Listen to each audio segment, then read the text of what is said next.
Latihlah dirimu beribadah. Itu tema firman Tuhan buat kita bersama pagi ini. Shalom. Kebenaran ini sudah biasa sebenarnya didengar oleh orang percaya.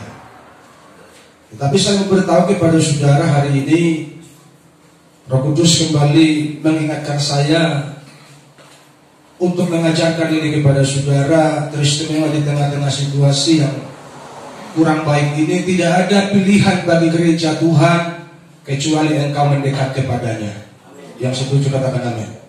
Tidak ada pilihan, hanya dekat dengan Tuhan engkau terjamin roh, jiwa, dan tubuhmu. Dan saya beritahu kepada saudara,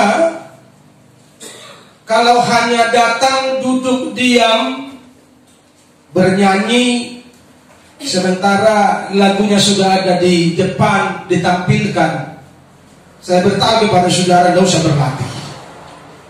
Anak sekolah minggu juga bisa begitu. Betul atau salah? Ini yang perlu kita mengerti secara benar hari ini. Kalau cuma datang duduk diam, kasih persembahan, menyanyi, lagu pun sudah ditampilkan, begitu lagu tidak tampil, Ada gereja-gereja tertentu lagunya dari zaman Belanda sampai sekarang itunya lagunya terus. Tapi itu pun suka lupa, suka gak nangkat, suka gak ingat. Jadi kalau cuma datang duduk diam, dengar, kasih persembahan pulang, saya beritahu kepada saudara, perlu latihan. Tahu saudara sudah jadi Kristen dari lahir. Betul apa salah? Masa dari Kristen lahir, dari lahir Kristen sampai sekarang belum ngerti-ngerti? Jadi kalau firman Tuhan menyuruh kita latihlah diri beribadah, berarti ada sesuatu yang lebih dari sekedar liturgi, dari sekedar peraturan, dan sekedar duduk, datang, berdiri, berlutut dengan firman Tuhan. Ada sesuatu yang lebih dalam yang dikehendaki oleh Tuhan dari gerejanya. Makanya firman Tuhan bilang, latihlah dirimu beribadah. Haleluya. Kita akan belajar. Firman Tuhan berkata 1 Timotius 4 ayat 7-9, tetapi jauhilah tahayul dan dongeng nenek-nenek tua. Latihlah dirimu beribadah. Latihan badan ini terbatas gunanya, tetapi ibadah itu berguna dalam segala hal, karena mengandung janji baik untuk hidup ini maupun untuk hidup yang akan datang. Perkataan ini benar dan patut diterima sepenuhnya. Yang percaya firman Tuhan bersama katakan amin. Haleluya. Mengapa kita perlu menjauhi dongeng-dongeng dan tahayul-tahayul? Karena itu yang mengikis semangat dan pengiringan kita untuk dekat dengan Tuhan. Jadi mengapa kita perlu melatih diri untuk beribadah? Sebenarnya alasan yang klasik buat gereja Tuhan. Pada dasarnya orang Kristen itu malas beribadah. Betul apa salah? Kalau saudara disuruh lebih rajin mana kebaktian daripada ke pesta, saudara yang jawab itu. Kalau disuruh pilih lebih rajin mana jalan-jalan daripada kebaktian, saudara yang jawab itu. Kalau saudara punya uang bulan muda, disuruh pilih lebih suka ke mall atau ke gereja, saudara yang pilih itu. Haleluya. Ini fakta di lapangan yang dialami oleh gereja Tuhan, bahwa sebenarnya orang percaya, orang Kristen itu malas kebaktian, apalagi kalau nggak punya uang. Kalau lagi hujan, kalau bulan tua, itu berat sekali. Makanya firman Tuhan datang, latihlah dirimu beribadah. Supaya apa? Tentu latihan itu membuat kita semakin terbiasa. Kita akan lihat mengapa kita perlu berlatih. Buka hatimu buat kebenaran, supaya ibadah itu menjadi gaya hidup. Menurut Kamus Besar Bahasa Indonesia, gaya hidup itu adalah pola tingkah laku sehari-hari segolongan manusia di dalam masyarakat. Jadi gaya hidup itu adalah pola tingkah laku dari segolongan orang di lingkungan masyarakat. Artinya, kalau engkau melatih dirimu beribadah, maka ibadah itu akan menjadi pola hidupmu, gaya hidupmu, hingga di tengah dunia pun orang bisa mengenal engkau sebagai anak Tuhan. Haleluya. Kalau sekarang ini dunia mengenal kita sama seperti manusia kebanyakan. Ada orang-orang tertentu supaya dunia mengenalnya dia pakai atribut agama. Misalnya saya, supaya orang tahu saya pendeta, kemana-mana saya pakai jas gitu, capek deh gua. Itu atribut lahiriah. Sementara Tuhan gak suka yang lahiriah. Tuhan suka yang dalam, yang hati. Betul enggak? Karena penampilan luar itu kan bisa menipu. Jubah yang panjang bisa menipu. Jas yang mahal bisa menipu. Tapi kalau hati yang tulus, itu tidak bisa menipu. Haleluya. Jadi berlatih beribadah supaya ibadah itu menjadi gaya hidup, menjadi lifestyle kita, hingga kita dimanapun perilaku dan cara hidup kita sebagai orang yang beribadah, karena hidup kita menjadi ibadah itu sendiri. Semoga saudara mengerti apa yang saya katakan. Dan orang yang ibadah tradisi tidak bisa menangkap ini. Kenapa kita perlu berlatih beribadah? Supaya kita masuk ke dalam kedalaman yang lebih lagi. Sebagai seorang petualang, kita menjelajah dunia roh, dunia Tuhan lebih dalam, dan bisa bersekutu dalam roh Tuhan setiap waktu. Dan hanya orang-orang yang dewasa rohani yang bisa menjelajahi dunia roh Tuhan. Orang dunia bingung dengan apa yang saya bilang ini, nggak ngerti mereka ini. Haleluya. Engkau kan tiba-tiba begini, saya dengar Tuhan berbicara. Orang dunia bilang gila loh. Tapi kalau orang rohani, apa kata Tuhan? Itulah pesan. Mungkinkah orang dunia mendengar suara Tuhan? Tidak mungkin. Tapi orang rohani pun, saya beritahu kepada saudara, orang rohani pun bisa salah dengar. Bagaimana supaya engkau tidak salah mendengar antara suara Tuhan, suara hati, suara iblis? Berlatih. Haleluya. Makanya disuruh berlatih. Saya kembali tegaskan kepada saudara, kalau cuma datang kebaktian, duduk diam dengar firman Tuhan, kasih persembahan, anak sekolah minggu bisa, nggak perlu kita berlatih. Tapi untuk masuk dalam kebenaran, menyembah Tuhan dalam roh, ini perlu latihan. Karena ketika engkau mulai tutup mata, otakmu jalan-jalan. Yang begitu katakan amin. Saya juga begitu. Saudara gak ada yang ngapain sih? Haleluya. Saya di rumah kalau mau menyembah Tuhan, begitu menyembah, otak ini jalan. Itu biasa, karena lu masih punya otak. Jangan pikir itu duniawi, itu biasa. Itu yang perlu dikendalikan, itu yang perlu dilawan, sampai kita bisa masuk dalam roh menyembah Tuhan. Makanya perlu berlatih. Katakan amin. Jadi jangan bangga dengan statusmu sebagai anak Tuhan, sebagai orang percaya. Aku sudah dibaptis loh Pak, yang sudah dibaptis. Aku sudah baca Alkitab loh Pak, dari Kejadian sampai Wahyu. Yang pernah baca, puji Tuhan. Yang tak pernah. Ini makanya perlu kita belajar secara benar tentang bertuhan itu. Karena bertuhan itu tidak semudah apa yang kita katakan. Aku Kristen, gak cukup sampai di situ. Mau sepertimu, Yesus, disempurnakan selalu. Itulah Kristen. Haleluya. Itulah Kristen. Menyenangkanmu, senangkanmu, hanya itu kerinduanku.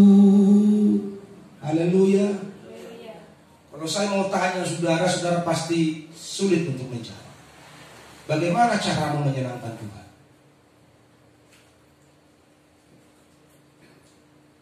Pasti saudara bingung menjawabnya. Kita kebaktian aja Pak, menyenangkan Tuhan. Betul Pak kebaktian menyenangkan Tuhan?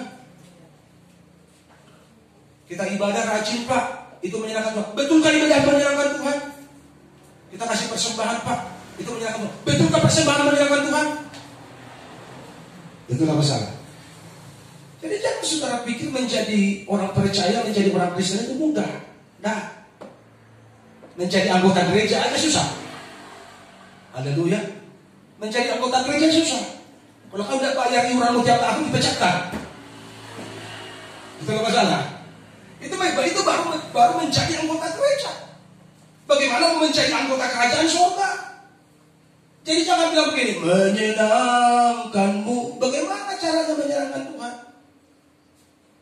Rajin kasih persembahan. Kalau persembahanmu sisanya kau kasih ke Tuhanmu senang. Makanya di sini kita perlu berlatih dengan hati supaya apa yang kita perbuat ini betul-betul kita yakin ini menyenangkan Tuhan. Bukan kata orang, bukan rasa-rasanya, tapi betul menyenangkan Tuhan karena dilandasi oleh kebenaran. Haleluya. Jadi bagaimana caranya kamu menyenangkan Tuhan? Beri hatimu, bukan uangmu. Uang, waktu, tenaga itu nomor sekian. Yang paling pertama, beri dulu hatimu kepada Tuhan, barulah engkau bisa menyenangkan Tuhan. Haleluya. Jadi kalau kita sudah beri hati, ya jangan kasih yang lain tinggal di hatimu. Biar hanya Roh Kudus, hanya Tuhan Yesus yang tinggal bertahta di hatimu. Haleluya. Makanya kalau ada orang yang benci kita, jangan balas benci. Ada orang yang ngata-ngatain kita kasar, jangan balas dengan kasar, karena itu merusak kemurnian hatimu di hadapan Tuhan. Haleluya. Jangan simpan perkataan negatif dari orang, dari mertuamu. Buang semua. Karena itu akan merusak, mengotori hatimu yang dimana Roh Kudus bertahta di situ. Engkau harus jaga itu setiap hari supaya ketika dia bicara engkau dengar. Haleluya. Kalau kau jaga, dia akan ngomong setiap waktu. Waktu kau mau bergabus, kau mau berbohong, dia begini, tidak boleh bohong anakku. Ampuni aku Tuhan, tadi aku bohong loh. Itu kalau orang yang berhubungan baik sama Tuhan. Tapi kalau biasanya bohong, namanya aja jual. Lu akan menjadikan bohongmu sebagai gaya hidup, karena kau anggap bohong itu biasa bagi manusia. Padahal lu tahu pembohong tidak ada di kerajaan surga. Betul apa salah? Biasa kan Pak, namanya saya marketing bohong.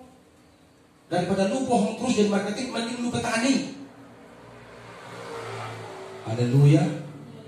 Menjadi petani, yang penting jangan berbohong. Karena bohongmu itu akan merusak kemurnian hatimu, sehingga ketika Tuhan ngomong lu tidak dengar lagi. Besar rata semua, mana suara Tuhan, mana suara iblis, tidak tahu lagi. Makanya kita perlu berlatih. Jadi beribadah itu bukan cuma sekedar datang duduk diam nyanyi di gereja kebaktian korporat seperti ini, habis itu kasih persembahan pulang. Bukan itu ibadah yang dimaksud oleh Rasul Paulus. Tetapi ibadah yang dimaksud di sini adalah melatih engkau yang tadinya jauh, semakin hari semakin dekat, semakin dekat, semakin dekat dengan Tuhan. Itu baru berlatih. Haleluya. Kalau cuma nyanyi, saudara tahu nggak, saya anak pendeta. Dari kecil saya sudah tahu lagu. Makanya kalau disuruh kita nyanyi lagu rohani, siapa yang tahu paling banyak, saya pujani. Saya tahu paling banyak. Karena dari kecil saya sudah terbiasa nyanyi lagu rohani, karena kami Pentakosta. Bahkan lagu-lagu Kilung Jemaat pun saya hafal banyak. Makanya kalau di acara-acara kebaktian kampung ada kematian, ada pesta, orang kalau mau nyanyi, mana bukende? Mereka sibuk cari bukende. Aku tidak perlu, sudah ada lagu itu. Kita menyanyikan aja langsung. Mereka sibuk, mana lagu bukende? Ada setua. Lagu bukende sudah hafal. Lagu hafal semua, bukan semua, sebagian. Kalau semua angku namanya ya. Itu kalau Roh Kudus mengajari kita peka. Kalau salah ngomong langsung minta maaf. Sadar kalau kita salah. Tapi kalau orang-orang yang tidak dekat dengan Tuhan, kita salah dia bablas terus. Haleluya. Jadi berlatih beribadah itu bagaimana supaya kita mengerti kesenangan Tuhan. Jadi kalau tadi menyenangkanmu, senangkanmu, bagaimana caranya untuk menyenangkan Tuhan? Cari tahu dulu apa kesenangan Tuhan. Haleluya. Sama seperti engkau kalau menyenangkan pimpinanmu yang engkau kerja atau menyenangkan orang tuamu, engkau harus tahu makanan kesukaan orang tuaku ini apa, baju kesukaan mamaku ini warnanya apa. Jangan dia suka warna merah, kau bawa warna hitam, murung mukanya. Betul enggak? Itu contoh kecil dari menyenangkan. Jadi kalau engkau berkata aku mau menyenangkan Tuhan, cari tahu dulu dong apa sih kesukaan Tuhan. Jemaat Tuhan, pernah enggak engkau duduk di rumah merenung, berpikir begini, Tuhan, apa sih kesukaanmu, apa sih kesenanganmu? Saudara pernah berpikir seperti itu? Atau jangan-jangan bablas saja, udah malam tidur, pagi-pagi bangun, masak, ke ladang, gitu terus. Dan pernah saudara berpikir, Tuhan, apa sih kesenanganmu? Haleluya. Hanya kalau ada disebut dulu ada kata orang si Mardan. Saudara tahu si Mardan itu? Itu anak yang lupa sama orang tua, padahal dia berhasil. Jangan-jangan kita mirip seperti itu, si Mardan rohani. Kita lupa sama Tuhan. Walaupun kita ngaku tiap hari aku anak Tuhan, tapi perilaku kita tidak seperti orang yang mengenal Tuhan. Kalau engkau mengenal Dia, engkau akan melakukan kehendaknya. Kalau engkau melakukan kehendaknya, engkau akan berkenan di hadapannya. Kalau engkau berkenan di hadapannya, engkau akan benci dosa. Engkau tidak akan melakukan penyimpangan dan hal yang buruk yang tidak dikehendaki oleh Tuhan. Barulah engkau disebut sahabat Tuhan. Haleluya. Itu yang perlu kita latih umat Tuhan. Bukan nyanyi. Sekarang nyanyi kita latih orang, suaranya sudah pas, kau paksa untuk bagus, stres kau yang latih. Betul enggak? Tapi Tuhan tidak melihat suaramu bagus atau pas. Suaramu pas pun kalau hatimu tulus, itu yang dikenan Tuhan. Daripada suaramu bagus kayak artis, tapi hatimu tidak tulus, hatimu bengkok, Tuhan bilang, gua muak dengan lagumu. Ibadah rutinitas hanya menjadikan kita sebagai jemaat di satu gereja. Tapi ibadah yang sesungguhnya, ibadah yang menyembah Tuhan dalam roh, masuk dalam pengenalan yang lebih dalam. Kalau menyembah macam begini, maka kita tidak pusing lagi kiri kanan. Tinggal angkat tangan, air mata mengalir. Kenapa? Karena kita menikmati Tuhan. Haleluya. Kita menikmati Tuhan. Rasanya jangan amin-amin lah. Aku mau di sini Tuhan, menyenangkan Engkau. Itu penyembahan yang Tuhan suka. Haleluya. Dan kalau kita menyembah Tuhan seperti itu, kitalah yang layak disebut sahabat Tuhan. Tinggal engkau cek hari ini, engkau baru sebatas anggota gereja, baru sebatas jemaat Tuhan, jemaat gereja, atau engkau sudah menjadi sahabat Tuhan. Itu tergantung dari sikapmu setiap hari dalam pola penyembahanmu, pola ibadahmu kepada Tuhan. Haleluya. Jadi berlatih bukan berlatih nyanyi. Berlatih bukan berlatih kor. Pada hari Kamis, pada hari Rabu, hari Jumat, Sabtu, ngapain latihan kor? Bukan itu yang berlatih, yang dimaksud oleh firman Tuhan. Tapi berlatih untuk menjadi serupa, segambar dengan Yesus. Kalau itu perlu berlatih banget. Katakan amin. Berlatih apa? Untuk menyenangkan Tuhan. Berlatih apa? Untuk masuk tenggelam dalam hadirat Tuhan. Lebih dalam lagi. Itu perlu berlatih. Itulah masalah. Ku ingin Kau Tuhan lebih dari segala yang ada. lagi nyanyi begitu, aku ada utang loh. Lagi nyanyi begitu, daganganku di sana kayak mana ya? Siapa yang jaga ya? Tuhan bilang, kekahin Tuhan. Setong behlah kayak begini moto. Tapi kalau nyanyi lebih dalam lagi, makanya disuruh latihan. Katakan amin. Haleluya. Karena tidak bisa dengan cuma nyanyi, duduk, bisa lebih dalam mengalami, mengenal Tuhan. Untuk mengerti firman Tuhan aja kita harus baca tiap hari. Betul enggak? Kita harus baca tiap hari. Jadi kemana lagi untuk mengenal Tuhan yang adalah roh? Itu perlu perjuangan, bro. Tidak hanya bisa cuma duduk diam kebaktian nyanyi, baca Alkitab sekali seminggu, tiba-tiba kau bilang, aku sudah mengenal Tuhan dulu. Mudah kali. Wah, sudah hampir 30 tahun jadi hamba Tuhan, masih bergumul mau kenal Tuhan. Haleluya. Rajin baca Alkitab tiap hari, kata. Yang tiap hari baca Alkitab, kata. Jadi soal dia mah, kemana kita mau kenal Tuhan? Kemana kita mau mendalami Tuhan? Kemana kita mau mengalami Tuhan? Kalau baca ini pun kita malas. Betul apa salah? Haleluya. Saya sudah masuk kitab 1 Raja-Raja yang ke-22 kali. Kembali, bukan mau sombong, itu baru sedikit. Dan saya masih banyak kali yang belum tahu.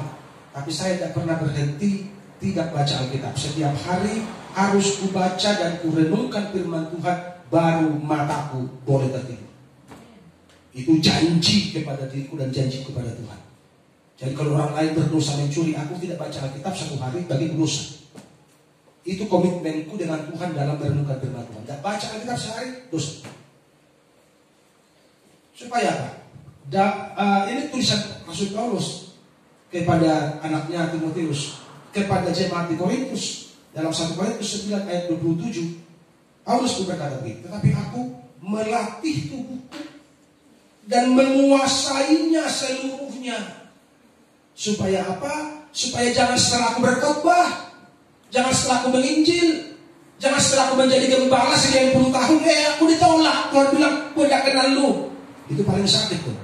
Padahal tiap minggu khotbah kan berapi-api, tapi gue bilang tidak kenal. Kenapa?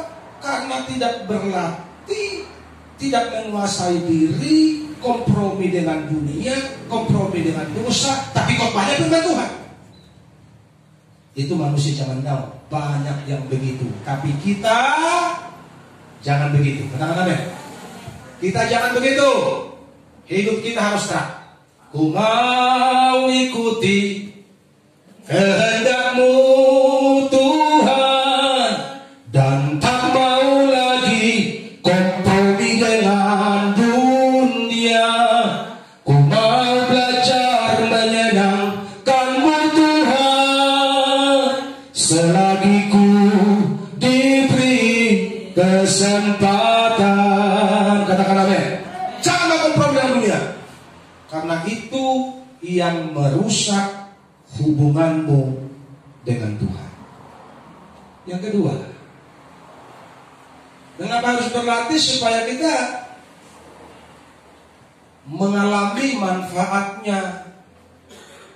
Firman Tuhan bilang begini, latihan badan ini terbatas gunanya, tetapi ibadah itu berguna dalam segala hal, karena mengandung janji baik untuk hidup ini maupun untuk hidup yang akan datang. Ibadah itu mengandung janji. Kalau ibadah itu mengandung janji, orang yang mengerti harusnya lebih rajin ibadah. Amin ya sih. Ibadah itu kan mengandung janji, ada berkat. Harusnya orang yang memahami dan mengerti itu dan mau diberkati, harusnya dia lebih rajin ibadah. Haleluya. Tapi kan faktanya gak seperti itu. Itulah uniknya orang Kristen. Ada yang tahu pura-pura tidak tahu, ada yang tahu sengaja melanggar. Makanya Tuhan itu panjang sabar. Haleluya. Ada janji Tuhan yang kita nikmati jika kita beribadah dengan benar, berlatih untuk menyenangkan Tuhan. Tapi saya beritahu kepada saudara, di dalam 2 Samuel pasal 6 ayat 11, itu keluarga Obed-Edom dititipkan tabut Tuhan. Kenapa dititipkan tabut Tuhan? Karena orang Israel pada waktu itu ketakutan, karena ada korban jiwa disambar oleh Tuhan. Itu bahasanya keras sekali, disambar. Ada yang mati pada waktu proses membawa tabut Tuhan itu ke Yerusalem. Saking mereka takut, dititipkanlah ke rumah Obed-Edom. Namanya raja ikut berperang di situ. Obed-Edom tidak bisa mengelak. Diterimalah tabut Tuhan itu. Ternyata 3 bulan tabut Tuhan itu tinggal di rumah Obed-Edom. Alkitab berkata Obed-Edom dan seisi rumahnya diapain? Diberkati oleh Tuhan. Haleluya. Pertanyaannya simpel, mengapa di rumah lain ada tabut Tuhan itu tidak memberkati keluarga itu? Mengapa di tempat sebelumnya ada tabut Tuhan tapi orang-orang itu tidak diberkati, malah mati, malah terbunuh? Tapi di keluarga Obed-Edom tabut itu ada, keluarganya diberkati. Ini soal hati. Haleluya. Karena hati Obed-Edom tulus menerima, sehingga dia beri hidupnya, beri rumahnya bagi Tuhan, sehingga Tuhan memberkati engkau. Kalau Obed-Edom kan sudah lewat, engkau yang harus diberkati sekarang. Haleluya. Buka hatimu lebar-lebar bagi Tuhan. Buka pintu rumahmu lebar-lebar bagi Tuhan. Undang Roh Kudus setiap hari berkuasa di rumahmu, sehingga engkau diberkati. Haleluya. Ini lihat kebaktian di rumah Ibu Siamia. Janganlah Pak di rumahku Pak. Janganlah Pak di rumahku Pak. Janganlah Pak di rumahku Pak. Untung lagi pandemi, jangan lagi kebaktian kan. Misalnya begitu. Apa namanya, masih apa itu bahasa Bataknya? Banyak saja. Janganlah Pak di rumahku Pak. Minggu depan di rumah Ibu Siamia, di rumah keluarga Siamia. Janganlah Pak di rumahku Pak. Saya takut kali habis beras. Padahal gak ada tentang suruh makan. Tapi itu gambaran loh. Haleluya. Gambaran loh. Kalau engkau ngerti firman Tuhan, kalau engkau ngerti kebenaran, Alkitab bilang begini, engkau kasih segelas air putih aja, engkau tidak akan kehilangan upahmu. Apalagi kalau engkau kasih capcay, puyung hai, babi hong, oh lebih gede lah berkatmu, betul gak? Tapi kita berpikir ruginya, bukan berpikir ada berkat yang Tuhan siapkan. Kita pikir sibuklah, capek lah gue siapin makan. Lu pikir capeknya, padahal lu tahu nggak? Tuhan nggak pernah berhutang. Tuhan tak pernah berdusta.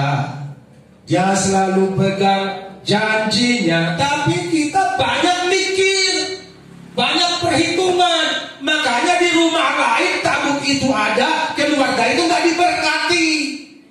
Jangan sampai di rumahmu banyak Alkitab, tapi engkau nggak diberkati karena nggak pernah kau baca, nggak pernah kau renungkan. Haleluya. Makanya mulai sekarang tiap hari rajin baca Alkitab ya. Dan semua yang bilang amin. Setahu saya cuma Pung Joel yang tidak bisa baca. Kalau Pung Joel jelas dia bilang, Pak, seandainya aku bisa baca Amang, tiap hari baca Alkitab. Itu sampai semangat dulu. Tapi apa mau dibilang, gak mungkin kita ajarin dia apa membaca karena sudah 60 sekian tahun umurnya. Yang lain semua bisa baca kan? Haleluya. Tapi makanya aku bilang tadi, kecenderungan manusia itu malas. Maunya duduk diam, santai, ngopi-ngopi, tiba-tiba jatuh berkat dari langit. Nih anakku, berkat selangit. Oh, baru segera bilang, sungguh ku bangga kepada Yesus setelah kau lihat berkat banyak kali. Di sini kadang begitu ya. Gak ada yang ngaku, cuma dia malas karena berkatnya kurang gitu kan. Haleluya.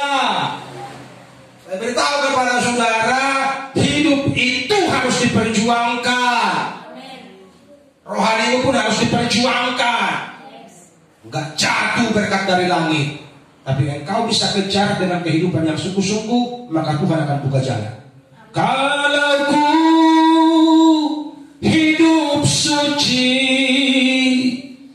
tidak turut dunia, ku tahu Tuhan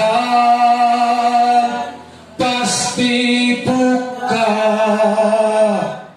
jalan. Katakan amin. Saya bersaksi sama saudara, ini sepele, tapi bagi saya ini luar biasa. Minggu kemarin saya lagi latihan nyanyi, tiba-tiba saya lihat HP ada messenger. Gimana kabar Pak Pendeta? Ini orang yang saya kenal 25 tahun lalu dan tidak pernah berhubungan, nomor HP ku tidak tahu dia. Sehingga lewat Facebook lah, di Facebook kita berteman. Gimana kabar Pak Pendeta? Baik. Habis itu bisa minta nomor WA. Saya kasih nomor WA. Habis itu bisa minta nomor rekening. Itu kalau orang benar, tangan Tuhan tidak pernah kekurangan cara untuk memberkati. Tahu saudara, pada waktu itu saya lagi bokek. Tapi Tuhan tidak biarkan, karena Tuhan punya 1001 jalan untuk memberkati kau kalau kau sungguh-sungguh. Haleluya. Jadi melodung mengeluar di abadian lain, dibuka lali. Kalau keluarga Obed Edom diberkati, biar sejak hari ini keluarga kamu diberkati. Hormati Tuhan dalam rumahmu, terus berlatih menyenangkan Tuhan. Lihat bagaimana tangan Tuhan yang ajaib itu membuka jalan berkat bagimu dari hari ini sampai selama-lamanya. Amin.